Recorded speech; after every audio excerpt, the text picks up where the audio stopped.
जय बाबा. तर हे पुस्तक असं तुमच्याकडे असेल तर बघा, हे ओरिजिनल पुस्तक आहे. एका पुस्तकावर बाबांनी सही केलेली कोणीतरी माझ्याकडून घेऊन गेलं. वडील मला नेहमी रागवायचे त्यासाठी. लाईफ ॲट इट्स बेस्ट हे पुस्तक मूळ आहे. हे एडिटेड बाय आयव्ही ड्यूस, जे मुर्शिदा आयव्ही ड्यूस आहे तिनं एडिट केलेलं, सिफिझम रिओरिएंटेडने केलेलं हे पुस्तक आहे. बाबांचे वेगवेगळे विचार एकत्र केले, त्याचं हे मराठी भाषांतर आहे. यानंतरही एक भाषांतराची दुसरी आवृत्ती काढली गेली होती. ही जे आहे भाषांतर केलेलं आहे पुण्याचे मा. कंटक यांनी भाषांतर केलेलं आहे. आणि त्यावेळी आदी काका सगळे हे असे प्रकाशन करत होते. फार महत्वाचं मोलाचं काम आदी काकांनी केलं आणि ट्रस्टच्या वतीनंच हे सगळी पुस्तकं त्यांचे स्वतःचे पैसे घालून ते छापत होते, वितरित करत होते. अनफॉर्च्युनेटली खरं तर प्रत्येक जी आध्यात्मिक ट्रस्ट आहे, संस्था आहे, ऑर्गनायझेशन आहे, जसं आपण रामकृष्ण मिशन म्हणा किंवा ते हरिओमवाले म्हणा किंवा ते दुसरं काय नाव येणं पटापट लक्षात, त्यांचे आपले आपले प्रकाशन असतात, त्यांचे आपले आपले ते गीता आपलं आपलं ते आपलं छापत असतात आणि लोकांना वितरित करत असतात. तसं ट्रस्टचं झालं पाहिजे. पण मी एकटीने म्हणून उपयोग होणार नाही. ज्यांच्याकडे ट्रस्टचा ईमेल ID आहे त्यांनी कृपा करून ट्रस्टला हा मेसेज पाठवावा की जेणेकरून ट्रस्टचं प्रकाशन सुरू होणं आवश्यक आहे. ज्यांना पाठवायची इच्छा आहे आणि ईमेल नाही त्यांनी मला पर्सनल फोनवर मेसेज टाका, मी ईमेल ID सगळ्यांना उपलब्ध करून देईल. आणि त्यावेळी के रामकृष्णन जे होते पुणे सेंटरचे, त्यांनी हे प्रकाशित केलं होतं आणि पुण्यामध्ये सदाशिव पेठेत गांगलांच्या छापखान्यात ते छापलेलं होतं. आणि बाबांच्या 72व्या जन्मोत्सव होता 25 फेब्रुवारी 1966 म्हणजे बाबा असताना हे पुस्तक प्रकाशित झाले. ही महत्वाची गोष्ट आहे. आणि त्या काळात कुठली गोष्ट बाबांच्या परवानगीशिवाय, बाबांनी व्हेरीफाय केल्याशिवाय होत नव्हती. त्यामुळे ह्याच्याबद्दल काही एक जशी बाबाज ओन वर्ड्स मध्ये हे पुस्तक आहे. आणि एक पुस्तक बाबांनी स्वतः सही करून माझ्या वडिलांना दिलं होतं, पण ते भोपाळमध्ये माझं गेलं, ते गेलंच, परत आलंच नाही कधी. माथुर नावाच्या मुलाने नेलं होतं पण ते आलं नाही. एनिवे, आता इथे बाबांचा एक सुंदर फोटो तुम्हाला दिसेल. आपण लगेच वाचायला करू पुस्तक, सुरुवात करू. माझ्या प्रेमाच्या सत्य स्वरूपाचा अनुभव घेऊन स्थिरचित्त व्हा. किती महत्वाचं आहे, चित्त स्थिर असणं महत्वाचं आहे. बाबा सांगतात it should be like a frozen lake. तुमचं मन कसं हवं तर गोठलेल्या एखाद्या सरोवरासारखं मन हवं. त्यात काही विचार नको, हलचल नको, चलबिचल नको, स्थिर चित्त. कारण सर्व प्रकारचे चित्त विक्षेप होता ना, कधी एकदम राग येतो, कधी एकदम माणूस भांबावून जातो, कधी इतकं वैतागतं, कधी एका बाजून सगळीकडून असं काय काय होतं. मन चलबिलत अस्वस्थ करणाऱ्या भरपूर घटना घडतात. कुणी रागावतं, कुणी काय करतं, असं काहीतरी विचित्र घटना घडतात. कुणी दिलेला शब्द पाळत नाही. अशा काय काय घटनांमुळे मग आपल्याला, आणि जो मार्ग जो स्वतः प्रामाणिक आहे, सत्याने चालणारा आहे, लोभी नाहीये, त्या माणसाला ह्या सगळ्या गोष्टी अशा त्याच्या समोर आल्या की त्याला आणि जास्त चीड येते. पण तरीही आपण स्थिरचित्त राहिलं पाहिजे. कारण सर्व प्रकारचे चित्त विक्षेप आणि निराशा हा तुम्हीच निर्माण केलेला भ्रम आहे. असं जेव्हा जेव्हा आयुष्य प्रत्येकाच्या जीवनात होतं, तुमच्या आमच्या सगळ्यांच्या जीवनात होतं, त्या वेळेला सांगायचं स्वतःला कूल डाऊन. आजकाल ती नवीन मुलं शब्द वापरतात, चिल. चिल शब्द आहे नवीन पिढीचा. तर आपण आपल्याला सांगायचं की हेल्प बाबा, है ना, मन स्थिर होण्यासाठी, फ्रोझन लेक सारखं होण्यासाठी मदत आपण त्यांचीच मागायची. मी शब्दांचा शब्द उच्चारता क्षणीच तो नाहीसा होईल. म्हणजे काय, परत बाबांचं मौन तोडणं हे प्रत्येकासाठी इंडिव्हिज्युअली त्याच्या हृदयात असेल. आता केदारनाथला एवढं लँडस्लाइड झालं, हे झालं, त्यात किती दबले किती गेले ते देवाला माहित. त्यावेळेला कोणाच्या मनात काय विचार होता, कुणाला ईश्वर साक्षात्कार मिळाला, मोक्ष मिळाला, मुक्ती मिळाली, ते ज्याचं त्याला माहित. आपल्यापर्यंत त्या गोष्टी येतील का? मुळीच येणार नाही. 25 फेब्रुवारी 1966 बाबांनी पुस्तकासाठी मेसेज पण दिलाय. आणि मिलन फोटो स्टुडिओचा फोटो आहे हा. मुद्दाम मी हे सगळं तुम्हाला दाखवते आणि ग्रुपवर टाकते का की तुम्हाला प्रत्यक्ष पुस्तक वाचल्याचा आनंद यावा. ज्यांच्याकडे हे पुस्तक आहे त्यांनी मला सांगावं. सेवेतची स्वामित्व वसे. आणि इथे बाबांचा सर्व धर्माचं एम्ब्लेम, त्यात बाबांचा सुंदर फोटो आहे. Life at its best by Meher Baba. It is by बाबा. त्याचा मराठी अनुवाद केलाय महाराकंटक पुणे. जीवनाच्या सर्वोच्च पदी. याच्यासाठी बाबांनी जे लिहिलेलं ते वाचून. आणि हे सगळ्यांना माहिती आहे ना, life it is a zest and हे सगळं जे आपण इंग्लिशमध्ये वाचतो त्याचं मराठी भाषांतर आहे. इंग्लिश मधलं तुम्हाला हवं तर मी पटकन तेही वाचून दाखवते. If understood life is a आहे ना, शोधायला लागेल मला ॲज इट इज वाचण्यासाठी. समजले तर जीवन केवळ एक गंमत होते. सिरियसली घ्यायची गोष्टच नाही, गंमत आहे. समजलं तर की ह्या जीवन हे एक माध्यम आहे, साधन आहे. लाईक आपण भाजी हलवतो म्हणजे तो चमचा हे माध्यम आहे. तो चमचा आपल्याला खायचा नसतो, त्याचा काही उपयोग नसतो. ते भाजी हलवण्यापुरतच आहे त्याचा उपयोग. चुकीची समजूत झाली तर जीवन भारमय होते, ओझं होतं जीवनाचं. त्यालाच सगळं महत्व दिलं तर काय गरज नाही. येईल आणि जाईल. वाहत्या खळखळत्या नदीसारखं जीवन असावं. आलं तसं गेलं. जास्त विचार करायचा नाही. Take life as it comes. फार विचार करायचा नाही त्याचा. एकदा त्यावर मात केली तर जीवन चिरविश्रांती होते. ह्या सगळ्याला फेस देऊन तावून सुलाखून बाहेर येणं ज्याला म्हणतात. हे कशासाठी असतात? अडी अडचणी, हे सगळं दुःख, कष्ट, आजार, हे सगळं निचरा. आपण जेव्हा शर्ट, कपडे ब्रशनी घासतो साबण लावून, कशासाठी? मळ निघून, घाण निघून जाण्यासाठी. तसंच मनुष्याच्या जीवनातले जे कष्ट, उतार चढाव, हाल अपेष्टा, आजारपण, हे सगळं तो ईश्वर क्लिनिंग करत असतो त्याचं. सत्यपथाच्या पथिकांना जीवन ही कसोटी ठरते. प्रेमाने बंधमुक्त झालेले जीवन. प्रेमाने बंधमुक्त झालेले जीवन म्हणजे कसं? बाबांनी नेहमी प्रेमाचा, बाकी कुठलाही मार्ग सांगितलेला नाही. म्हणूनच त्यांना काय म्हणतात? प्रेमावतार म्हणतात. ह्या अवताराचं वैशिष्ट्य काय? प्रेम मार्ग त्यांनी सांगितला. त्या प्रेमाने काय होतं? जीवन बंधमुक्त होतं. म्हणजे जे संस्कारांच्या बंधनात बांधलेलं आहे ते संस्कार मुक्त झालं की त्या ईश्वर प्राप्ती काही दूर नाहीये. प्रेमाने बंधमुक्त झालेले जीवन सर्वोच्च पदी वास करते. सर्वोच्च पद म्हणजे ईश्वर. आता मूळ जो इंग्रजी ग्रंथ आहे हे लाईफ ॲट इट्स बेस्ट, त्याची मजा वेगळीच असते वाचनाची. पण आपल्याला मराठी अवेलेबल आहे. पूर्वीच्या लोकांनी खूप सुंदर भाषांतर केलेलं आहे. भाषांतर करणं खायची गोष्ट नाहीये आणि ते त्या काळातल्या लोकांनी अप्रूव्ह केलंय. बाबांच्या काळात झालेलं आहे, त्यामुळे आपण मराठीत वाचत आहोत.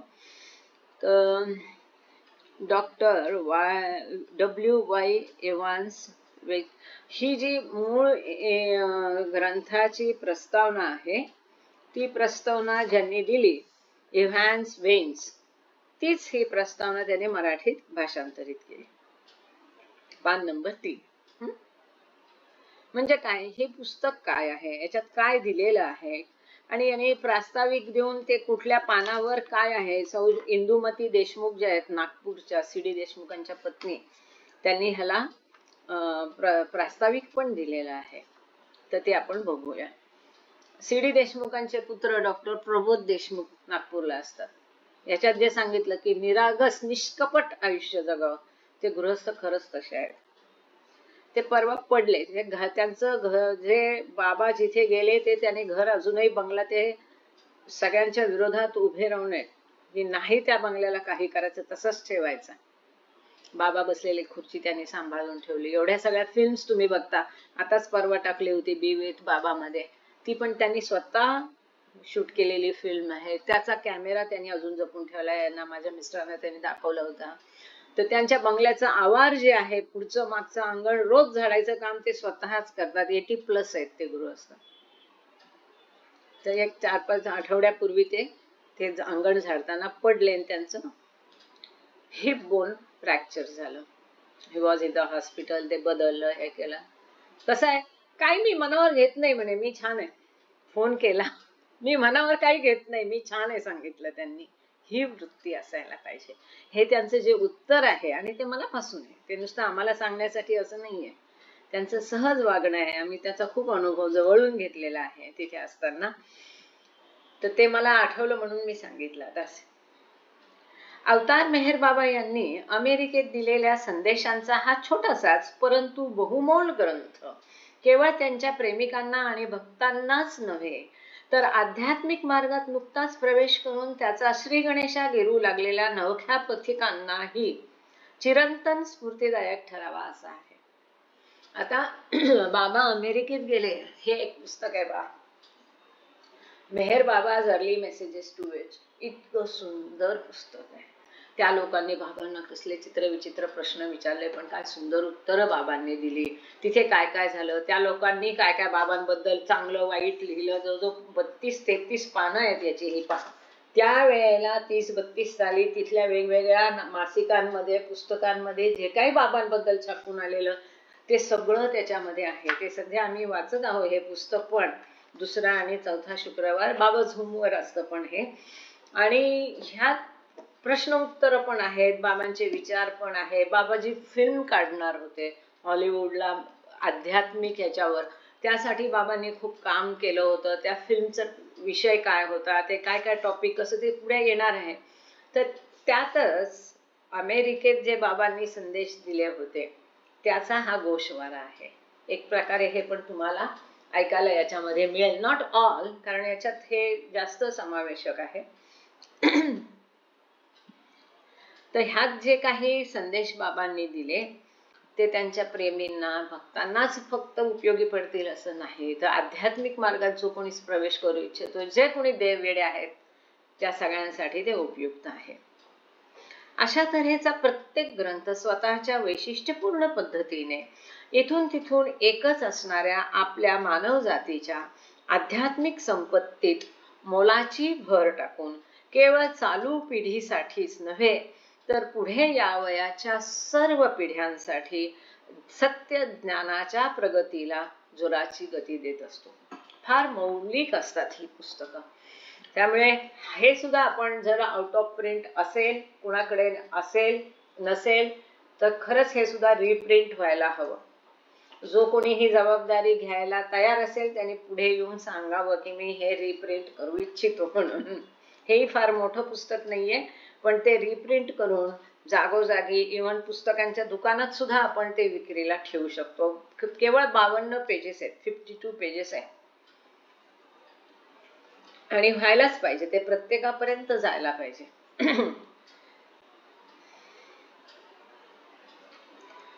सन 1956च्या उन्हाळ्यात प्रियतम बाबांनी अमेरिकेत 3 आठवड्यांचा प्रवास केला. अच्छा, हे जे पुस्तक आहे हे फार आधीच आहे.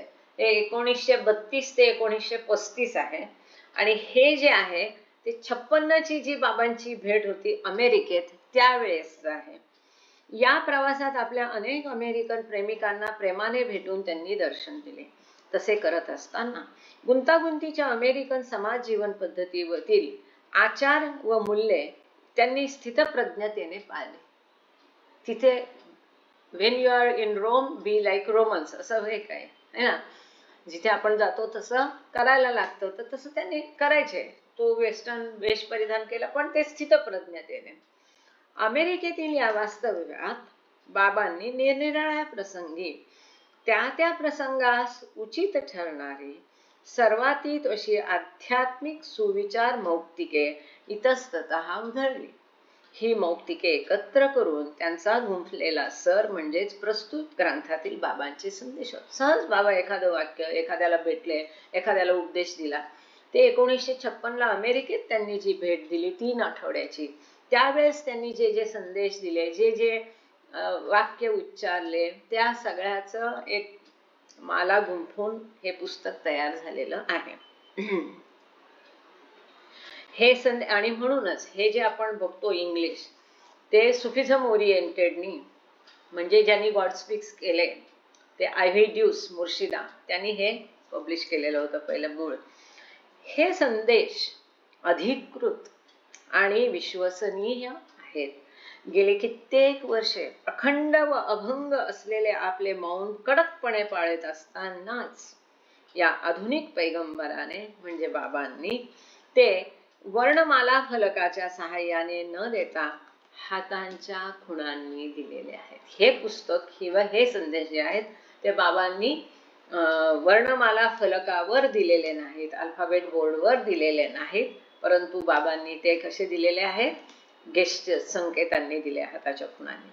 लाक्षणिक अर्थाने असे म्हणता येईल की अमेरिकेत असताना मेहर बाबांनी जे स्वतःच्या आचरणात आणले त्याचाच खोल ठसा प्रस्तुत ग्रंथातील त्यांच्या संदेशांवर उमटला आहे. बाबांनी हे जे पुस्तक आहे ह्याच्यामध्ये वारंवार बाबांनी म्हटलेलं आहे की अमेरिकेकडे प्रचंड एनर्जी आहे, पण ती मिसयूज्ड आहे, चुकीच्या पद्धतीने तिचा वापर होतोय, सगळे भौतिकतेमध्ये त्याचा वापर होतोय. ही गोष्ट ग्रंथाच्या पृष्ठ 12 वरील म्हणजे 12 नंबरच्या पानावरील विचार आणि आचार या संदेशात स्पष्टपणे दिसून येते. आता पुढे पुस्तकामध्ये कुठल्या पार्ट मध्ये काय आहे, कुठल्या प्रकरणामध्ये काय विषय आहे हे थोडक्यामध्ये ह्या प्रस्तावनेत सांगितलेलं आहे. त्यात त्यांनी योग्य आध्यात्मिक दिशा न दिलेल्या विचारांची, उच्चारांची व लेखनाची आगगाडीच्या इंजिनाच्या शिटीतून बाहेर पडणाऱ्या वाफेशी तुलना केलेली आहे. शिटीचा कितीही मोठा कर्णकटू आवाज होवो, तो काही इंजिनाला गती देऊ शकत नाही. हे जे आपण थेरी वाचतो, ऐकतो, ह्यामुळे काही आपण पुढे जाणार नाही. त्याचं आचरण जर आपण केलं तरच आपल्या अध्यात्मात प्रगती होईल.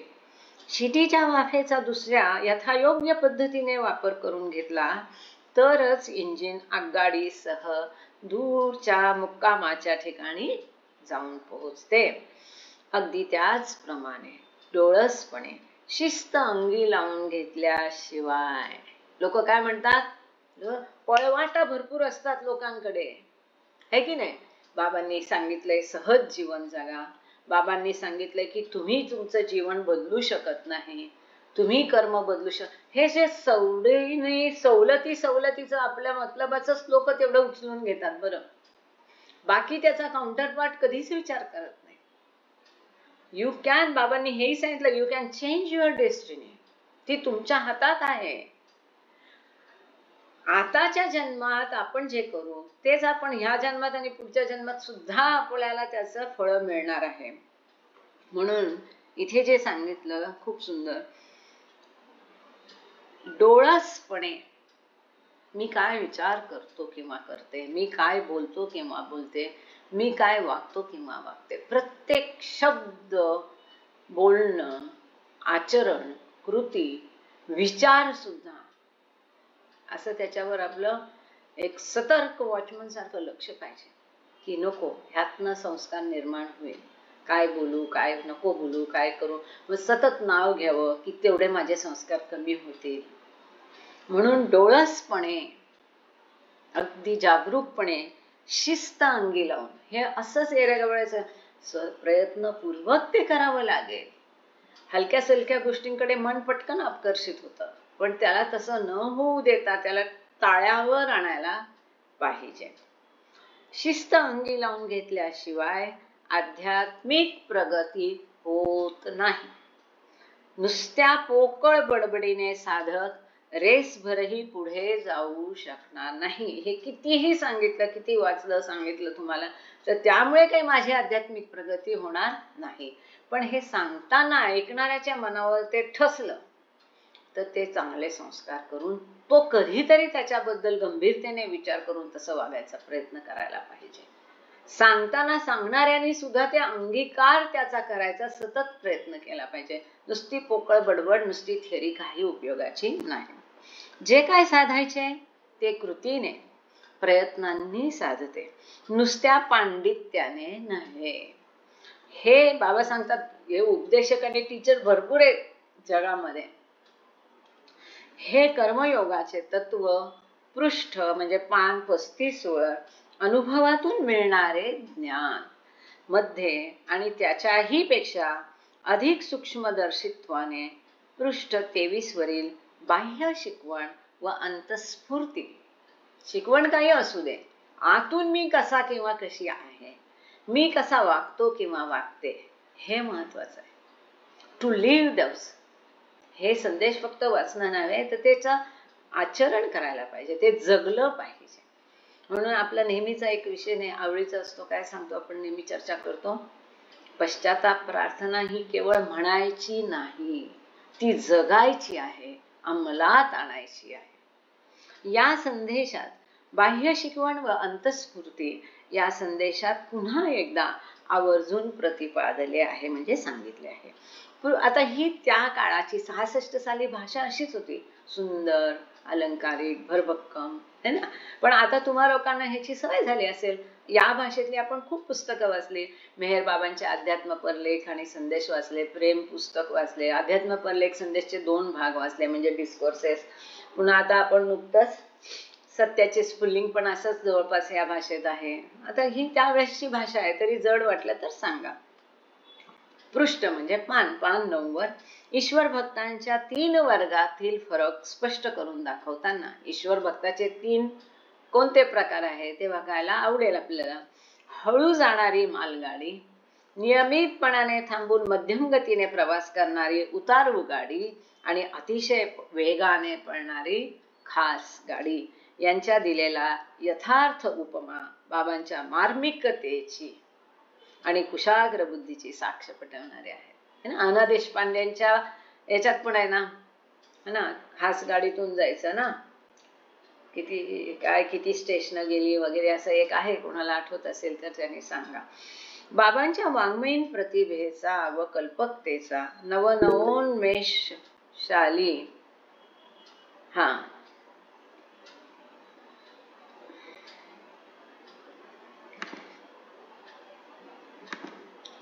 बोला मेहर प्रसाद. आपने जो पूछा ना मालगाड़ी पैसेंजर सुपरफास्ट, इसके बारे में भाव ने कहा था, आप ये लेक्चर पूरा दीजिए, उसके बाद लास्ट में करेंगे इस बात में। जय बाबा। ओके, जय बाबा, थैंक यू. मैं वो नहीं कह रही थी, वो जो मनाशे श्लोक में भी ये लाइन है, वो पद्मावर भाऊ होंगे तो उनको याद होगा. मैं भी बाय हार्ट किया था, पर अभी एकदम मेरे मुख में नहीं आ रहा है कि बाबा ने 3 प्रकार बताए हैं कि किसी की मालगाड़ी, मतलब वो जो कर्म कांड करते हैं वो मालगाड़ी वाले हैं, वो कितना कौन से स्टेशन पर कितना काल हे 3 प्रकार बाबांनी सांगितले. मालगाडी, खास गाडी एकदम एक्सप्रेस सुपरफास्ट आणि एक पॅसेंजर.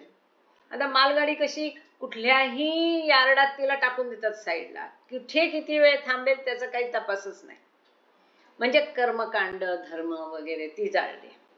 दुसरी पॅसेंजर गाडी, म्हणजे काही कष्ट करायचे नाही, चालली गाडी, झाली हळूहळू सगळीकडे थांबत थांबत थांबत जाण्या, हा गुरु कर तो गुरु कर. आणि खास गाडी म्हणजे बाबांची गाडी, त्यांच्या विचाराने अवताराच्या सल्ल्याने त्याच्या मार्गदर्शनात चालणं म्हणजे स्पेशल. आपण सगळे स्पेशल गाडीचे पॅसेंजर आहे, पण ते कधी जर ते अंमलात आणलं तर आपण ते बघूच त्या प्रकरणामध्ये. बाबांच्या वाङ्मयीन, मेहराला पण आठवत असेल ही ओळ. एनिवे, बाबांच्या वाङ्मयीन प्रतिभेचा व कल्पकतेचा नवनवोन्मेषशाली आविष्कार पाहायचा असेल, हे सगळे बाबांचे स्वतःचे शब्द आहेत, हे महत्वाचं आहे. आणि सुंदर ही सगळी उदाहरणं वगैरे बाबा देत आहेत. तर पृष्ठ 13 वरील लीनता विरोधाची धार बोथट करते, म्हणजे नम्रता जे आहे, नम्र झाल्याने विरोध कमी होतो. विरोधाला विरोध केला तर ते चालूच राहतं युद्ध सारखं. या संदेशामध्ये वापरलेले जातिवंत रूपक पाहावे, म्हणजे उदाहरण, विरोधाला तोंड देताना साधकाने लाथेची ठोकर बसलेल्या फुटबॉल प्रमाणे असावे. कसे? कारण ती लाथेची ठोकरच त्याला म्हणजे फुटबॉलला उंच उडवून तो गोल मध्ये जाऊन पडेपर्यंत त्याला जोराची गती देते. फुटबॉल मध्ये जेवढी लाथ किक जोरात त्या बॉलला, तेवढा तो बॉल जोरात पुढे जाऊन आपला गोल करेल. स्वर्गीय महात्मा गांधी देखील बाबांप्रमाणेच ठामपणे सांगत की खरी लीनता म्हणजे नम्रता, हे सामर्थ्य आहे, दुबळेपणा नाही. येरा गावळ्याचं आढ्यतेखोर तर कोणी राहू शकतं, मोठी गोष्ट नाहीये. नम्र राहणं फार मोठी गोष्ट आहे आणि ते सामर्थ्य आहे, तो दुबळेपणा नव्हे. ती विरोधाची धार बोथट करून अखेर त्याच्यावरच मात करते.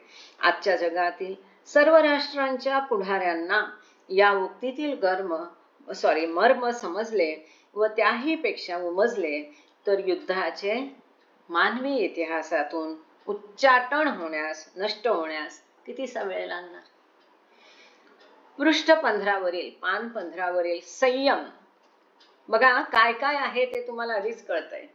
संयम या संदेशात अगदी थोडक्यात म्हणजे केवळ 63 शब्दांमध्ये त्यांनी शब्द पण मोजले. बाबांचं हेच वैशिष्ट्य होतं, कमीत कमी साध्यात साध्या सोप्या शब्दात नेमकं बाबा सांगायचे. फापट पसारा नव्हताच तिथे. फार जीव ओवाळून टाकावं असं वाटतो बाबांची भाषा, बाबांचे शब्द, वर काय करून काय नको होतं. संयम हा शब्द, जो संदेश आहे, बाबांनी केवळ 63 शब्दांमध्ये तो दिलाय. व्यावहारिक योगशास्त्राचे मंथन करून त्याचे सार दिले आहे. पान 3 वर दिलेला, आता जिथे जिथे पृष्ठ आहे तिथे तिथे मी पान म्हणेल म्हणजे तुम्हाला थोडं सोपं जाईल. पान 3 वर दिलेला ईश्वर शब्दाच्या व्याख्ये इतकी समर्पक व्याख्या आजवर क्वचितच कोणी बनवली असेल. ईश्वर शब्दाची व्याख्या केलेली आहे. तत्ववेत्ते, निरीश्वरवादी आणि त्यांचे सहविचारी ईश्वराचे अस्तित्व मान्य करो वा नाकारो. काही फॅशन असते, ईश्वराला नाकारणं ही फॅशन झालेली आहे. पण जोवर ते स्वतःचे म्हणजे स्वतःमधील मीचे अस्तित्व नाकबूल करत नाहीत, स्वतःला तर ते कबूल करतात, मी आहे म्हणतात, तोपर्यंत त्यांनी आपला ईश्वरावरील विश्वास प्रगट केल्यासारखे आहे. किती सुंदर. तो स्वतःला नाकारतोय का? नाही.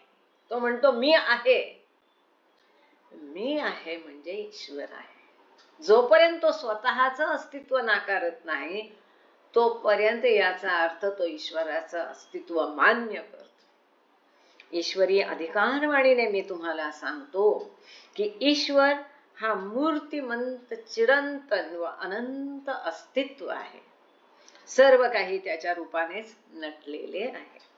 प्राणतत्व व जडतत्व, जडद्रव्य ही एकमेकास सम आहेत. आता प्राण तत्व म्हणजे सटल, जडत द्रव्य म्हणजे ग्रॉस. ठीक आहे ना, ह्या भाषेत लगेच कळेल, है ना. सूक्ष्म जगत किंवा सूक्ष्म शरीर आणि जडद्रव्य म्हणजे स्थूल शरीर, ही एकमेकांना सम आहेत. ही गोष्ट विख्यात शास्त्रज्ञ आइन्स्टाईन याने गणिताने सिद्ध करून दाखवली आहे. हे सगळं बाबांनी आधी सांगितलं, आता ते शास्त्रज्ञांना हळूहळू उमगतंय. आणि काहीच नाही आणि सर्व काही हे जर तुम्ही वाचत असाल, आपले मोहन खेर जे आहे, नाना खेरांचे पुतण्या, तर त्यांनी हे बाबांचे विचाराला एक आध्यात्मिक बाजू कशी आहे आणि शास्त्रीय बाजू कशी आहे तर ते नियमित ईमेल पाठवायचे. शेवटी मी त्यांना विनंती केली की आपण एक व्हॉट्सअप ग्रुप करू, तुम्ही रोज त्याच्यावर पोस्ट करा. आणि ते नियमित त्याच्यावर पोस्ट करतायत की जे बाबांनी सांगितलं ते आता शास्त्रात काय सांगितलेलं आहे ते इतकं सुंदर त्यांचं स्पष्टीकरण असतं. तुम्ही वाचत असालच ते, असं मी गृहीत धरते. नसेल तर नक्की वाचा. आणि म्हणजे ते काय करतायत की नथिंग अँड एव्हरीथिंग जे आहे भाऊ कल्चुरींचं, हे इथे दिसतंय, ते नथिंग अँड एव्हरीथिंगचं ते भाषांतर तर करतायत, पुस्तकाचं ॲज विटीस देतात, त्यांचं निरूपण असतं तेव्हा ते सांगतात की हा पुस्तकातील भाग नाहीये, त्यांना त्याच्यावर काय वाटतं ते सांगतात. आणि शास्त्रज्ञांनी काय ते केलेलं आहे, त्याला शास्त्राचा कसा आधार आहे किंवा नंतर शास्त्रज्ञांनी कसं ते ऍक्सेप्ट केले, खूप सुंदर आहे. म्हणजे ह्या अध्यात्माला सोडून नाहीच आहे शास्त्र. अध्यात्मात ईश्वरात सगळं आहे, शास्त्र पण आहे नाही का, वाङ्मय पण आहे. तसं ते त्याच्यात सांगितलेलं आहे त्यांनी. ही गोष्ट विख्यात शास्त्रज्ञ प्राणतत्व आणि जडद्रव्य ही एकमेकास सम आहे, ही गोष्ट विख्यात शास्त्रज्ञ आइन्स्टाईन याने गणिताने सिद्ध करून दाखवली आहे. आणि आता मेहर बाबा पृष्ठ 24 वरील जडद्रव्य व प्राणशक्ती यांवरील मनाची सत्ता म्हणजे मनोदेह, 3 देह इथं आले, स्थूल, सूक्ष्म आणि मनोदेह. इथे चौथा देह जो असतो आध्यात्मिक देह, स्पिरिच्युअल बॉडी, ती सामान्य माणसात नसते, ती फक्त सद्गुरूंनी अवतारला असते. मध्ये प्रतिपादन करतात की प्राणतत्व व जडद्रव्य यांची उत्पत्ती मनापासून आहे. म्हणजे काय की मनोदेह याला आपल्या मराठीमध्ये सुंदर शब्द आहे, तो आहे कारण देह. असं का? तर मनोदेह हाच कारण आहे पुढच्या जन्माचं, प्रत्येक गोष्टीचं. पहिले विचार कुठे येतात? मनात येतात, मग कृती होते. कृतीमधून जे काही कार्य आम्ही कर्म केलं त्याचे संस्कार किंवा इम्प्रेशन कुठे छापले जातात? मनोदेहावर. स्टोअर कुठे केले जातात? मनोदेहामध्ये. म्हणजे ज्याला कारण, हा मनोदेह हे सगळ्याचं मूळ आहे, कारण आहे. म्हणून हे जे सटल बॉडी, ग्रॉस बॉडी, सूक्ष्म देह, स्थूल देह कशामुळे आहे? मनोदेहामुळे आहे. हे कसं ते त्यांनी त्या सिद्धांताकडे पाश्चिमात्य विज्ञान झपाट्याने धाव घेत असताना आज दिसून येत आहे. ओके, अवतार मेहर बाबा की जय. थँक्यू श्वेतांबरी. प्लीज प्रार्थना कुणाला दिली आहे त्यांनी लगेच प्रार्थना सुरू करा. जय बाबा. 7 वाजलेले आहे. जय बाबा, जय बाबा, जय बाबा. थँक्यू. जय बाबा. अवतार मेहर बाबा की जय. अवतार मेहर बाबा की जय. अवतार मेहर बाबा की जय. हे देवादी देवा, सर्वांचे पालन करणारा व रक्षण करणारा तू अनादि व अनंत आहेस. तू अद्वितीय व अतुलनीय आहेस. तुझा थांब कोणालाही लागू शकत नाही. तुझ्या ठाई रंग नाही, अभिव्यक्ती नाही, रूप नाही, तसेच गुणही पण नाही. तू अमर्याद आणि अगाध आहेस. तर्क व कल्पना या पलीकडे आहेस. तू सनातन व अविनाशी आहेस. तू अविभाज्य आहेस. दिव्य दृष्टीशिवाय तुला कोणीही पाहू शकणार नाही. तू सतत होतास, तू सतत आहेस व सतत राहशीलही. तू सर्व ठिकाणी आहेस, सर्वात आहेस आणि सर्वांच्या पलीकडेही आहेस. तू आकाश मंडळात आहे, पाताळात आहे. तू व्यक्त व अव्यक्तही आहेस. तू सर्व भूमिकांत आहे आणि सर्व भूमिकांच्या पलीकडेही आहे. तू तीनही भुवनात आहे व त्रिभुवना पलीकडेही आहे. तू अगोचर असून स्वतंत्र आहेस. तू विश्वकर्ता व देवदेवेश्वर आहे. तू सर्व मनांचा व हृदयांचा ज्ञाता आहे. तू सर्व शक्तिमान व सर्व व्यापी आहे. तू अनंत ज्ञान, अपरिमित शक्ती व असीम आनंद आहे. तू ज्ञानसिंधू आहेस. सर्वज्ञ व अनंत ज्ञानी आहेस. भूत, वर्तमान, भविष्य यांचा तू ज्ञाता असून स्वयंमेव ज्ञानच आहे. तू दयेचा सागर असून सदैव कल्याणकारी आहेस. अनंत गुणांनी नटलेला तू आत्म्यांचा आत्मा आहेस. सत्य, ज्ञान व आनंद यांची त्रयीत्व आहे. तू सत्याचा उगम असून प्रेमाचा सागर आहेस. तू आदिपुरुष असून श्रेष्ठाहून श्रेष्ठ आहेस. तू प्रभू व परमेश्वर आहेस. तू परमदेव असून परात्पर परमात्मा आहेस. तू परब्रह्म आहेस. तू अल्लाह, इलाही, यजदान, औरमज व प्रियतम परमेश्वर आहेस. तुला पुजार किंवा एकमेव पूजनीय असे म्हणतात. ओम परब्रह्म परमात्मा या यजदान ला अल्लाह इल्ला, ओ गॉड फादर इन वन. हे दयासागर प्रभुराज, आमच्या हातून घडलेल्या सर्व पापांबद्दल आम्हाला पश्चाताप होत आहे. असत्य, अन्याय व अमंगल अशा प्रत्येक विचाराबद्दल, बोलू नये अशा बोलल्या गेलेल्या प्रत्येक शब्दाबद्दल व करू नये अशा केलेल्या प्रत्येक कृतीबद्दल आम्हाला पश्चाताप होत आहे. स्वार्थाने प्रेरित अशा प्रत्येक कृत्याबद्दल, शब्दाबद्दल व विचाराबद्दल, तसेच द्वेषमूलक असे प्रत्येक कृत्य, शब्द व विचार यांच्याही बद्दल आम्हाला पश्चाताप होत आहे.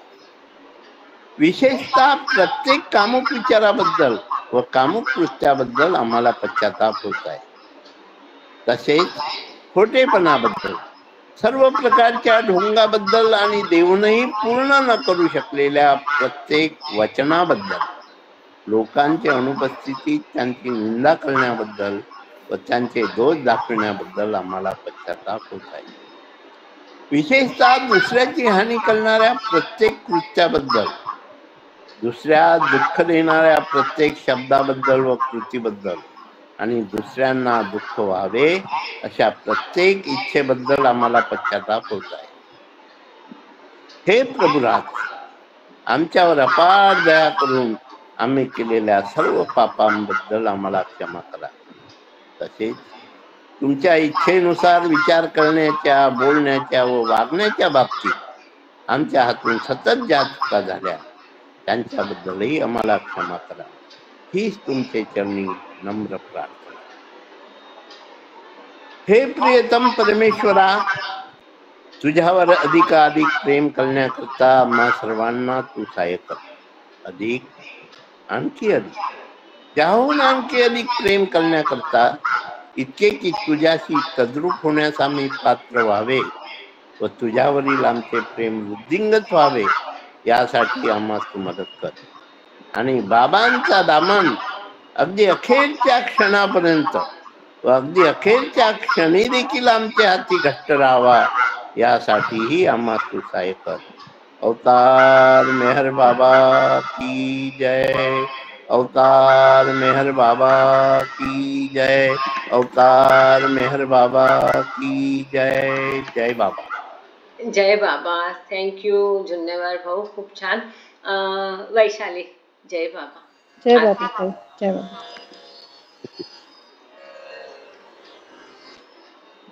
जिथे कल्पना शब्द न जाती,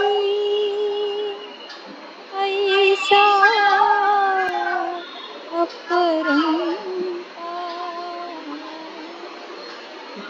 नीती म्हणून वेद थकले, महिमा तुझा अपार. मेहर अवतारा स्वीकारा, आरती ही तुमची केली, मनी निरंजन लावून जो तमनाची. मेहर अवतारा स्वीकारा, आरती ही तुमची केली, मनी निरंजन लावून जो तमनाची. धूप जाळुनी दीप लावुनी, पुष्पे अर्पुनी देवा पुष्पे अर्पुनी.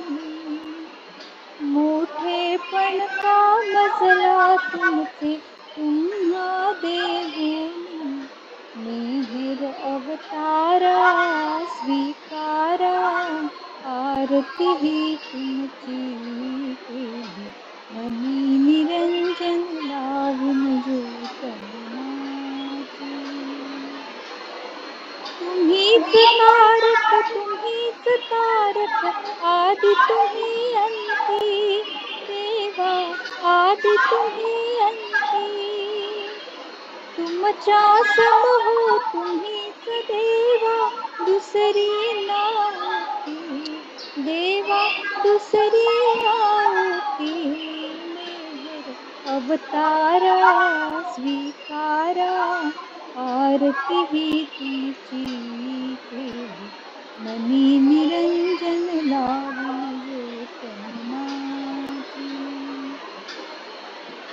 तुमची माया सर्व चराचरी छाया ही तुमची, देवा छाया ही तुमची. अनंत तुम्ही थोरी नकळे वर्णावी कैसी, मिहिर अवतारा स्वीकारा, आरती ही तुमची केली, मनी निरंजन लावून ज्योत माझी. माझा मजला ठावन महिमा सांगू तव कैसा, महिमा सांगू तव कैसा. अज्ञपणे मी गातो भजतो माझा भावसा, देवा माझा भावसा. मिहिर अवतारा स्वीकारा, आरती ही तुमची केली, मनी निरंजन लावून ज्योत माझी. कृपावंत तुम्ही असीम तुम्हा, काय कुणी द्यावे देवा, काय कुणी द्यावे. एक मागणे स्मरण तुझे नित, तव भक्ता भावे. मिहिर अवतारा स्वीकारा, आरती ही तुमची केली, मनी निरंजन लावून ज्योत माझी. मिहिर अवतारा स्वीकारा, आरती ही तुमची केली, मनी निरंजन लावून ज्योत माझी. ज्योत माझी, ज्योत माझी. अवतार मेहर बाबा की जय, अवतार मेहर बाबा की जय, अवतार मेहर बाबा की जय. जय बाबा. खूप छान. Thank you so much. वैशाली येत जा, तू जॉईन येणार येणार जय येणार बाबा. ताई, नक्की. आम्ही आज नेहमी मला आम्ही खूप सारा- वाटत होतं की यायचंच आज काही करून, म्हणून मी जरा आजच्या गोष्टी बाजूला करून आले असते. बरं वाटलं आणि मला तुमच्या सगळ्यांबरोबर हे सेशन अटेंड करून छान वाटलं. Thank you so much. जय बाबा. थँक्यू बाबा. येत जा. थँक्यू बाबा. Thank you all. आता सगळेजण आपले माईक व्हिडिओ जरा ओपन करून दर्शन द्या. एकदा बाबांचा 3दा त्रिवार जय जयकार करूया सगळे मिळून. काही काही ते मनाचे श्लोक आहे ना 2, ते हो. तुम्ही म्हणत होते ते मी म्हणून दाखवतो एकदा. हा प्लीज म्हणा. जय बाबा. मना ध्याती देवा तसे लोकसेवा, करीता ती प्यासे जरी जाती गावा. प्रति थांबी थांबे असा तो प्रवास, म्हणे देव मेहेर का व्यर्थ सोस. मना खास गाडी कुणी जायते का, तरी सद्गुरु ते धरी पाय बापा. न थांबे कुठे थेटने वेगवान, करी देव मेहेर श्रद्धा निदान. अवतार मेहर बाबा की जय. जय बाबा. थँक्यू. थँक्यू. त्याच्या आधी पण एक श्लोक आहे ना. हा बोल बोल. मना कर्मकांडी, मना कर्मकांडी असे जास आस्था, जशी माल गाडी तशी त्यावस्था. किती स्टेशने थांबते दीर्घ काळ, म्हणे देव मेहेर टाळार टाळ. अवतार मेहर बाबा की जय जय बाबा. थँक्यू. बढिया बढिया. थँक्यू. मला माहिती होतं बऱ्याच जणांनी त्यावेळेस आपण पाठ केलं होतं. आता सगळी जण एकदा बाबाचा जय जयकार करा एकत्र. सगळे उघडा आपले आपले माईक ओपन करा. हजेरी लावा बाबाच्या अवतार दरबारात. मेहर बाबा अवतार मेहर बाबा अवतार मेहर बाबा जय अवतार बाबा की जय. जय बाबा. जय जय बाबा. बाबा. सगळ्यांना जय जय बाबा. बाबा जय जय बाबा. बाबा. जय बाबा. जय बाबा. जय बाबा सगळ्यांना जय बाबा. थँक्यू. जय बाबा. जय बाबा. जय बाबा. जय बाबा.